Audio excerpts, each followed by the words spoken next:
Айғаным 4-ші сынып оқушысымын. Абай Құнанбаев. Ғылым таппай мақтанба. Ғылым таппай мақтанба, орын таппай баптанба, құмарланып шаттанба, ойнап босқа күлуге. 5 нәрседен қашық бол, 5 нәрсеге асық бол, адам болам десеңіз. Тілеуің өмірің алдыңда, оған қайғы жесеңіз. Өсек өтірік мақтаншақ, емшекпеген мал шашпақ, 5 дұшпаның білсеңіз. Талап, еңбек, терең ой, қанағат рақым ойлап қой, 5 асығыс көнсеңіз.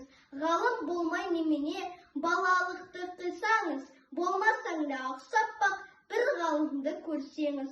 Ондай болмақ қайда деп, айтпа ғылым сүйсеңіз. Сізге ғылым кім берер, жазбай жатып сөнсеңіз. Дүние де өзі, мал да өзі, ғылымға көңіл бөлсеңіз. Білгендердің сөзіне махаббатпен ертеңіз.